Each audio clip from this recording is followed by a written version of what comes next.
Hi, it's me, the storyteller. Thank you for joining me. Most of my stories on this channel are based on actual events, and some aren't. I'll let you decide if this story is fiction, or if it's not.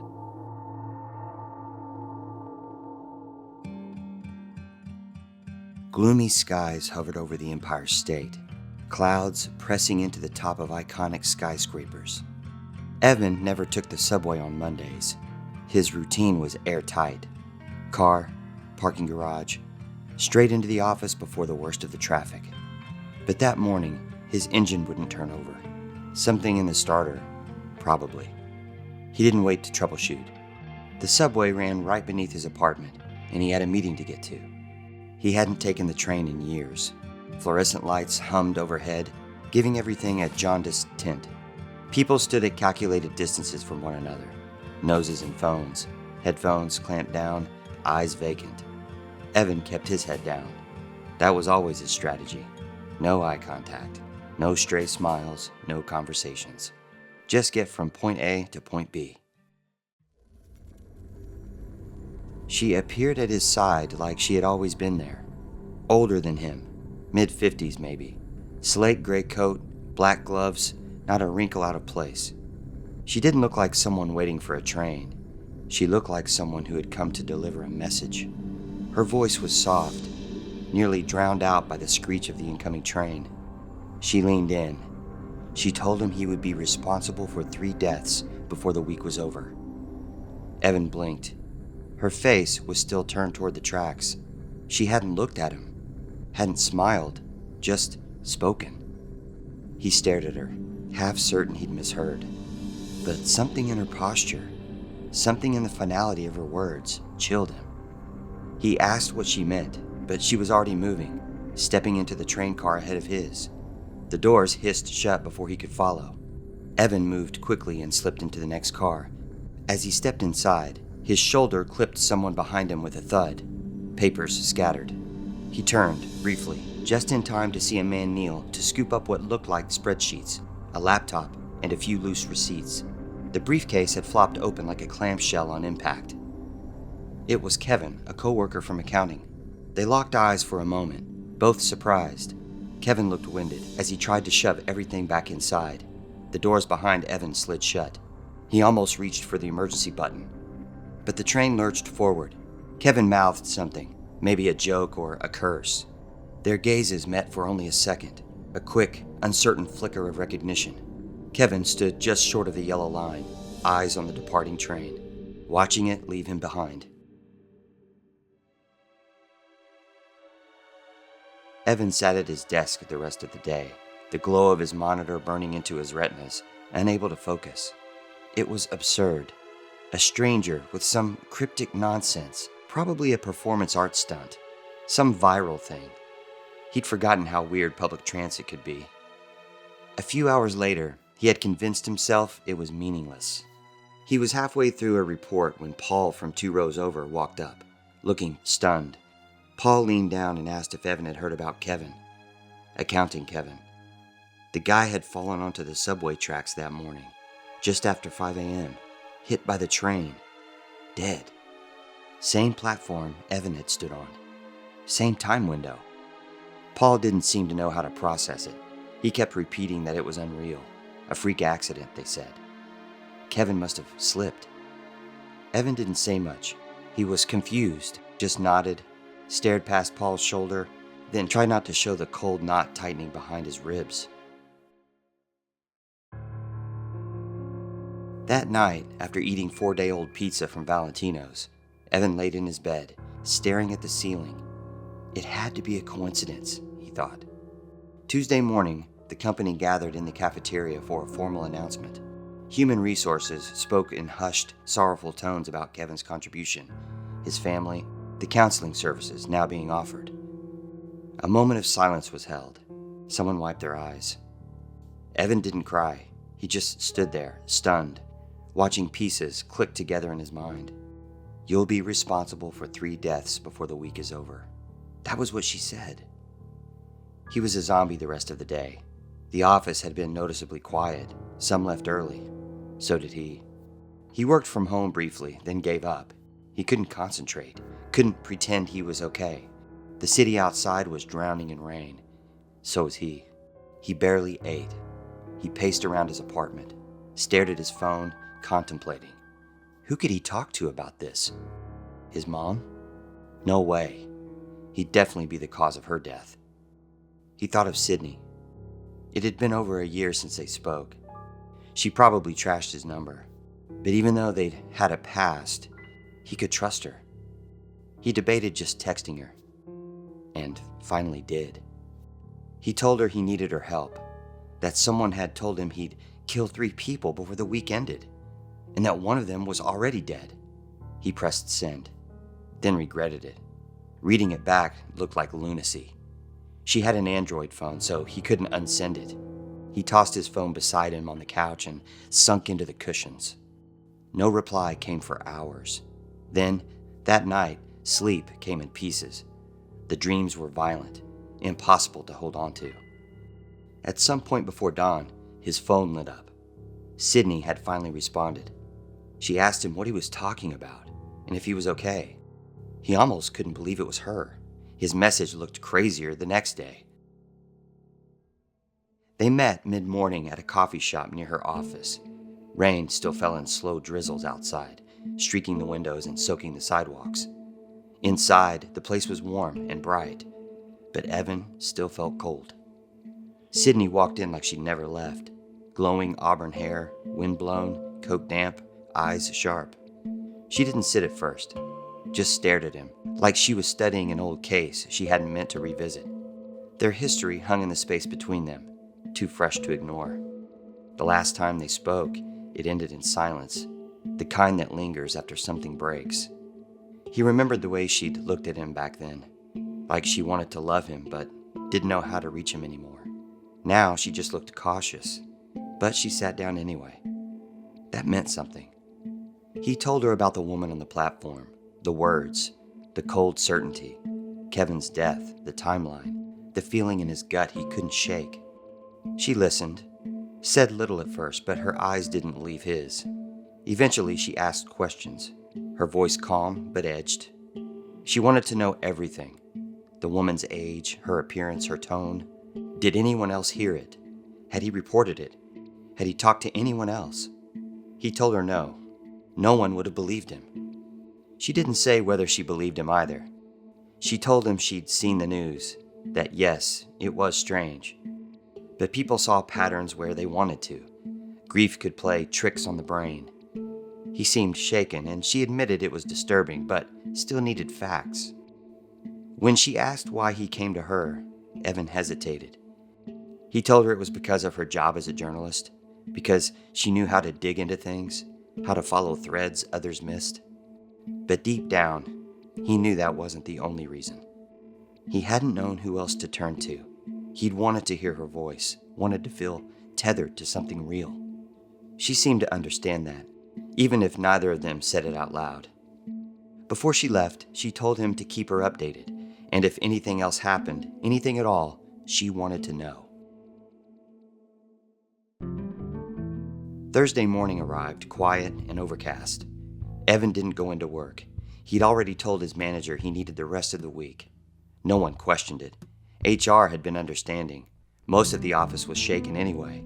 A death that close to home, especially that kind of death, made the whole place feel brittle. He made coffee, sat by the window, trying not to check his phone every 30 seconds. Then it buzzed. Sydney's name lit up the screen. She didn't waste words. She told him someone else was dead.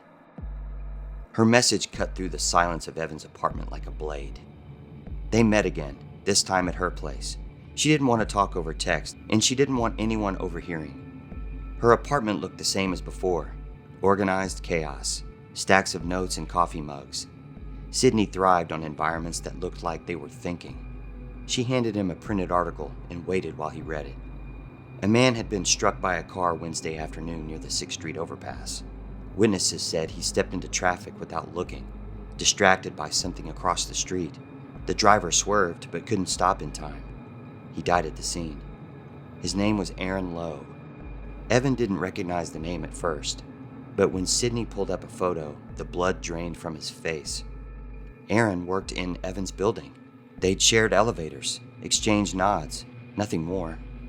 But Evan remembered seeing him the day before, briefly, on the ride home from the coffee shop. His cab had slowed for a light near 6th Street, and Evan looked up from his phone, eyes drifting toward the sidewalk. Aaron had been there, outside a liquor store, standing in the drizzle, holding a bag like he'd just made a purchase. He hadn't looked drunk or lost, just distracted, off balance somehow. Their eyes met through the glass. That strange flicker of, "Do I know you?" Evan gave a small nod. Aaron raised a hand as if to wave, but it was awkward, halfway, like he changed his mind mid-gesture. The light changed, and Evan's cab moved forward. And that's when Aaron took a step off the curb. Not far, just enough that a passing cyclist veered around him, cursing loudly as he swerved. Aaron flinched, lost his footing, and staggered back, right into the flow of foot traffic. One person bumped into him. He dropped the bag, scrambled to recover it, then turned and crossed the street without looking. Evan didn't see what happened after that. But now, the memory felt wrong. It felt heavy.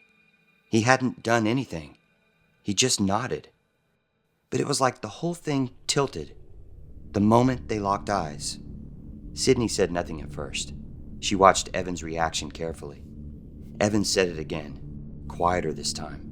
He didn't know these people beyond passing. This was unbelievable. How in the world could he have interacted with both Kevin and Aaron on the days that both of them died? Sydney tapped her pen on the counter, thinking out loud. One death was a tragedy. Two this close together started to look like a pattern. But a pattern wasn't proof. The woman on the platform, whoever she was, had known something. This wasn't a coincidence. Someone was setting Evan up, maybe. That's when she told him there was more.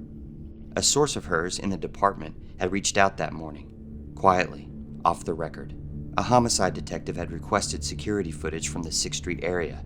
They were trying to identify anyone spotted nearby before Aaron's death. One person of interest was a man matching Evan's description. No warrant, no charges, just questions for now. Evan said nothing for a long time, just sat there, trying to hold his body still enough to stop the spiral. Sydney told him to stay put, stay off the radar, and for God's sake, don't talk to anyone else. Later that afternoon, they worked side by side in silence. Sydney's laptop was a storm of tabs and databases, and her phone buzzed every few minutes with messages from contacts, old coworkers, favors being traded like currency. Evan watched her work, grateful and also ashamed. She didn't owe him this. Not anymore.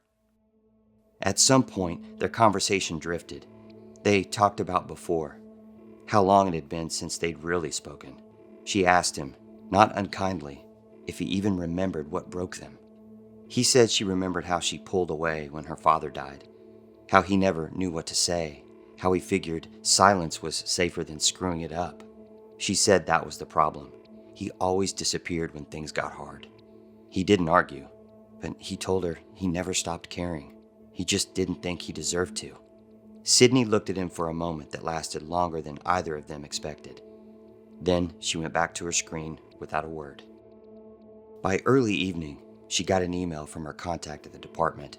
Grainy subway footage of Monday morning. Evan standing on the platform.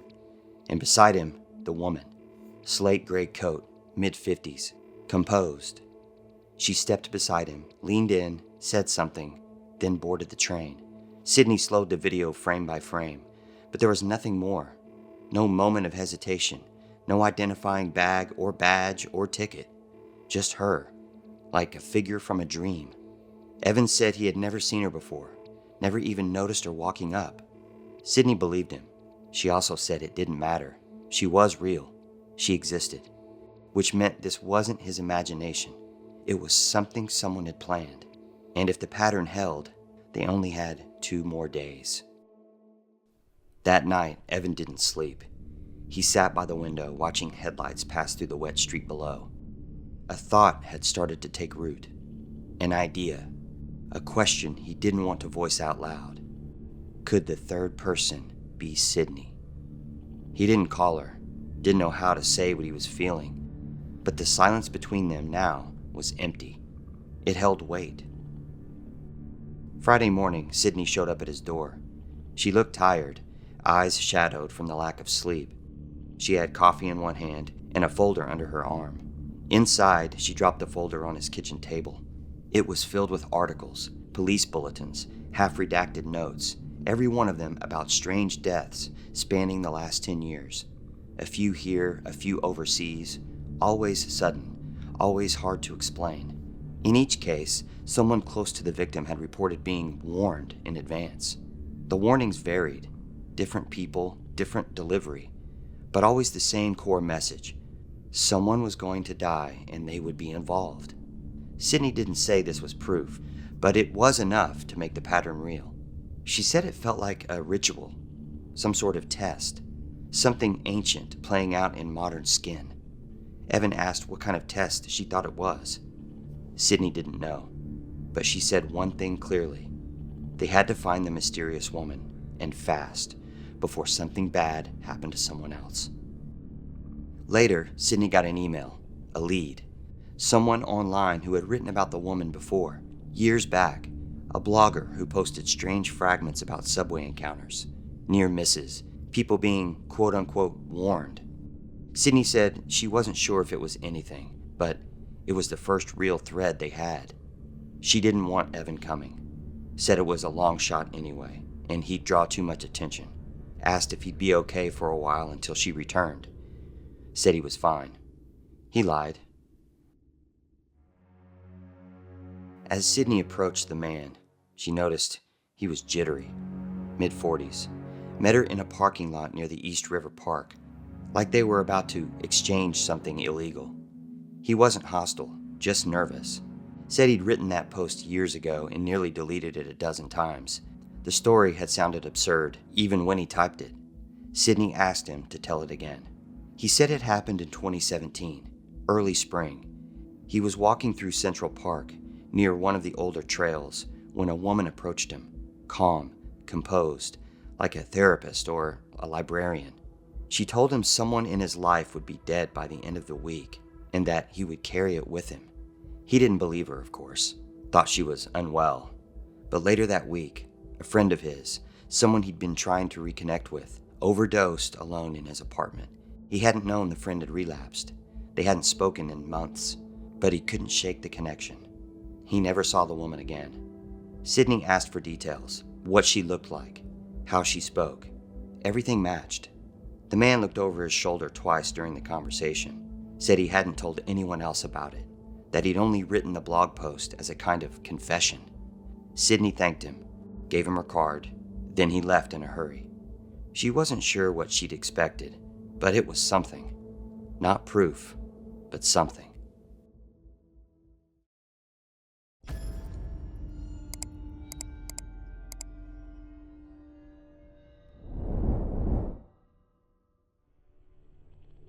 It was dusk when Evan left the apartment for a walk.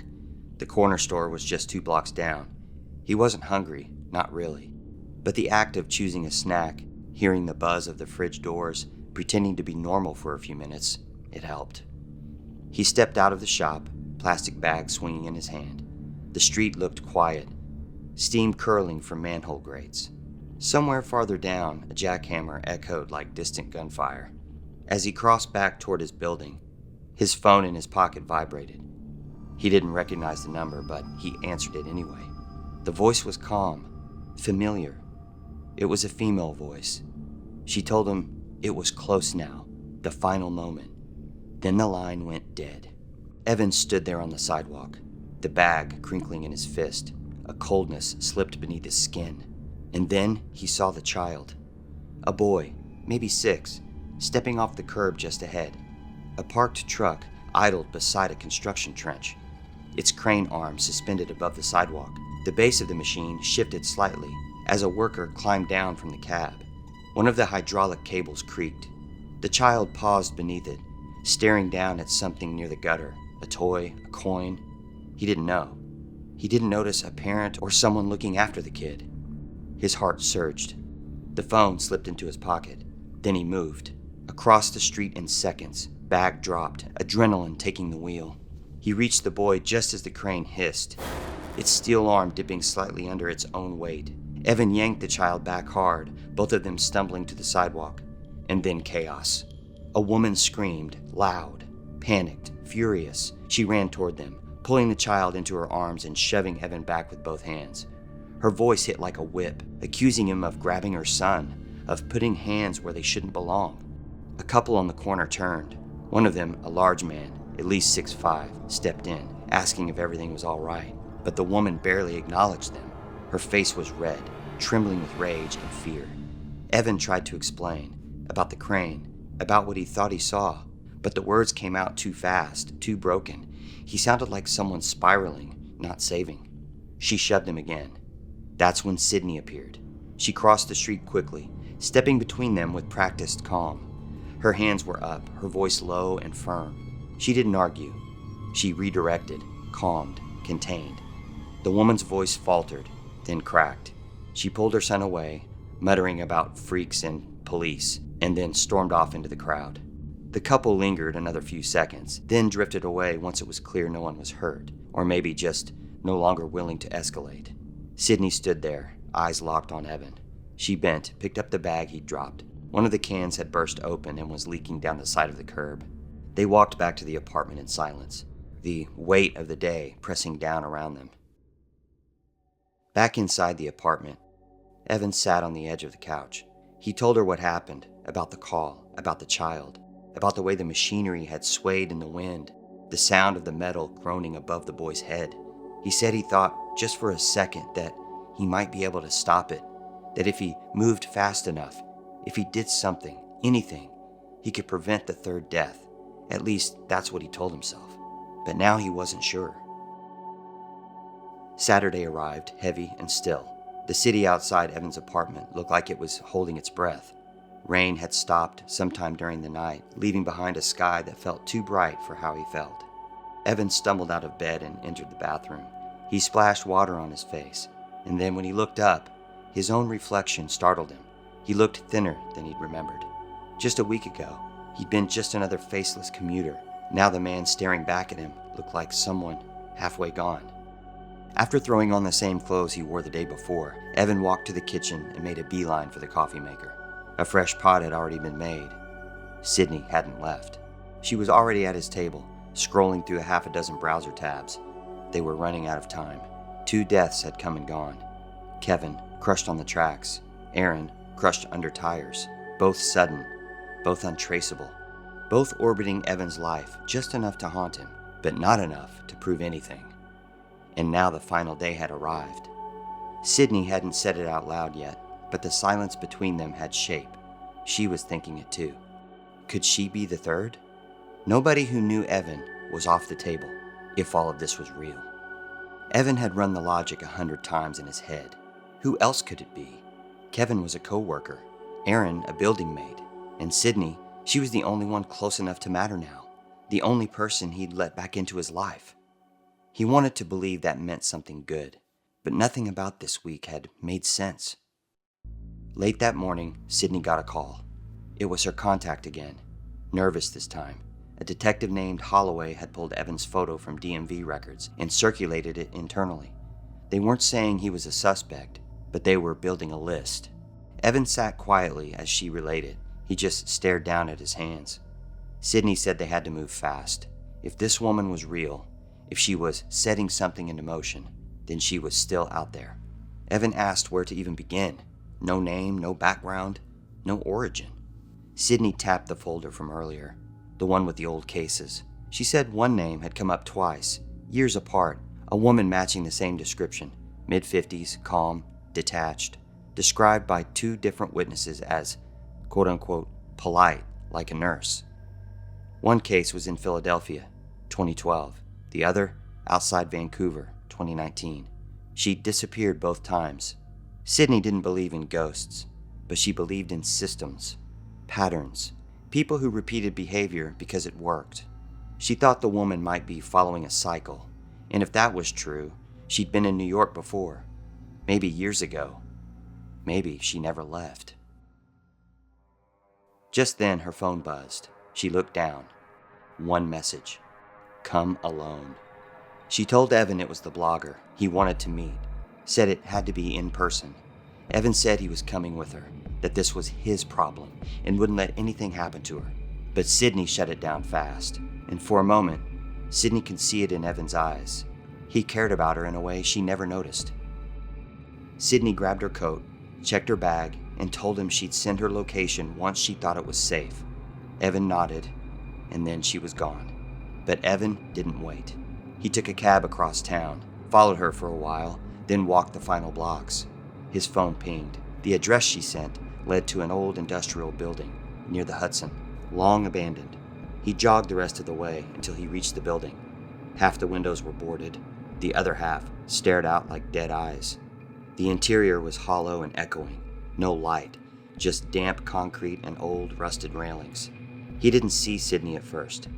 Then he heard her voice in the distance. It echoed from deep inside. She was talking to someone, calmly at first, then louder, with sharp edges. Then something metal clattered. A chair? A railing? Evan moved toward the sound. When he rounded the corner, he froze. Sydney was there. So was the woman. She looked exactly the same as before. Slate gray coat, gloved hands, face composed like porcelain. Sydney was facing her, rigid. She looked like she was trying to keep her distance. The woman turned as Evan entered. Not startled. She said she'd been waiting. The next few minutes felt unreal. The woman spoke without raising her voice. She said the deaths weren't random, that each was part of a pattern, a balance, that most people ignored their part in it. Evan was one of the few who listened. She said that the deaths were punishments. They were conclusions, closures of loops. Evan asked who the third person was, demanded it, that this had to stop, that this couldn't go any further. The woman looked between him and Sydney. For the first time, her expression flickered. No pity, something closer to reverence. Evan moved instantly, placed himself between the woman and Sydney. He told her it wasn't going to happen, that they wouldn't play her game. The woman didn't resist. She just tilted her head slightly, as if observing a piece of art she hadn't expected to like. She said she wasn't here to kill anyone. That wasn't her role. The prophecy fulfilled itself. The deaths happened naturally, because they were supposed to. She said the final moment was already in motion. That was when the sound of footsteps echoed from the far end of the building. More than one pair, boots, radios. Sydney turned, startled. Evan didn't move. Then floodlights snapped on, blinding white. Voices shouted, police. Guns were raised. A detective stepped forward, Holloway. He yelled to Evan to put his hands up, told him to drop whatever he was holding, even though his hands were empty. Evan stood frozen, confusion flashing to fear. He looked at the woman, but she was calm, untouched by the panic, like she had expected every second of this. Sydney shouted that it was a mistake, that they needed help, but her words were swallowed in the chaos. Then the woman took a step forward, towards Sydney. Something in her expression had shifted. Her movement was sudden, unsettling. Evan reacted without thinking. He moved to block her again, but this time she didn't stop. She kept moving towards Sydney, hand now inside her coat. Evan couldn't see what was in it. The glint of something small? A piece of metal? He reached out, trying to hold her back. There was a struggle, a twist. The heel of her boot slipped against the cracked concrete. Evan shoved. It wasn't violent. It was instinct. Just reflex. But the woman lost her balance. She hit the railing sideways, her head striking the rusted beam with a dull, sickening crack before her body dropped to the floor. Silence followed. Then the radios buzzed again. Holloway called for medics, but it was already too late. Sydney knelt beside the body, checking to see if the woman was still alive. But there was no breath, no pulse. The woman's face was still composed, even in death. Evan just stood there, shaking. Hours later, they sat in silence under the thin hum of fluorescent lights, The holding room was cold and plain. A paper cup sat between them on the metal table, untouched. The adrenaline had long since drained, but the weight of what happened hadn't lifted. Sydney leaned back in her chair, staring at the wall. When she finally spoke, her voice was low, measured, like she'd said it to herself first. She told Evan she'd been thinking about the message, the one that told her to come to the warehouse. She had assumed it was from the blogger she'd contacted earlier in the week. She reached out, kept it vague but compelling, and 2 days later, she got a response. The same tone, same urgency, a meeting place. It had felt right. But now, looking back, something didn't add up. She told Evan the blogger had been there, just for a moment. He looked nervous, like he was trying to convince himself this was just another odd story chase. And then the woman arrived. Sydney said the shift in the room was instant. The blogger didn't say a word. His face changed, and then he was gone, bolted out the door without hesitation, vanished. She hadn't followed. She was too focused on the woman. It wasn't until after the shouting, after the lights and radios and confusion, that she remembered the man, the look in his eyes, the way he ran. A 911 call had come in just minutes after he fled, anonymous, but the timing was perfect. She said it softly, almost like it was an apology. The blogger was real, and the woman hadn't sent the message. She hadn't needed to. All she had to do was show up. She didn't manipulate anything, didn't fake a tip or hijack a thread. She simply let things unfold. She knew exactly where Sydney would be, knew Evan would show up, knew the police would come. But there was one more thing. The woman didn't have a name. No ID, no prints in any database, no personal effects, no known address. The slate gray coat was untagged, the gloves handmade. Holloway had said it himself. They had no idea who she was. Evan didn't respond at first. He sat still, staring at the scratches on the table. Then he said it out loud, more to himself than to her, that the woman hadn't forced the prophecy to happen. She just watched it play out. But there was one question that lingered, that neither he nor Sydney could answer. Why was the woman the final victim?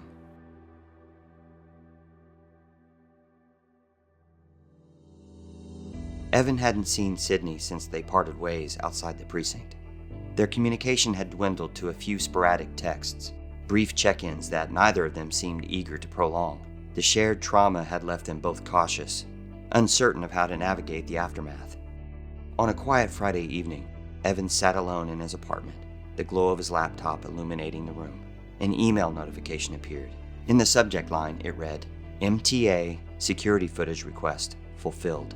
He had almost forgotten about the request he submitted days ago, hoping to find some clarity in the chaos or any kind of closure. He opened the attached video file. The grainy black and white footage displayed a familiar subway platform.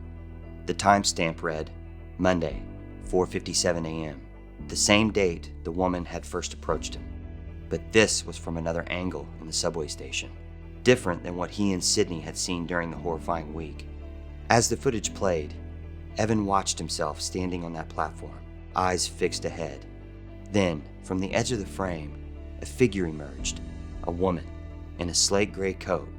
She approached him, leaned in, and whispered something. He nodded slightly, and she turned away, disappearing into the crowd. Evan paused the video, his heart pounding. He rewound and played it again, this time focusing on the background. Commuters moved in and out of the frame, their faces blurred. But one figure stood out, a man, standing still, watching. He zoomed in. The man bore an uncanny resemblance to Evan himself. A chill ran down his spine. He replayed the footage, this time noting the subtle details. The way the man moved, the tilt of his head, the posture. It was like watching a reflection, but one that moved independently. Evan sat back, the weight of the revelation pressing down on him. The woman had predicted 3 deaths, and they had come to pass. But what if it wasn't just about the deaths? What if it was about something more? He thought about Sydney, about the distance that had grown between them. He reached for his phone, hesitated, then put it down. Some things were better left undisturbed. As he closed his laptop, The screen briefly reflected his face, but for a fleeting moment, the expression staring back didn't feel like his own.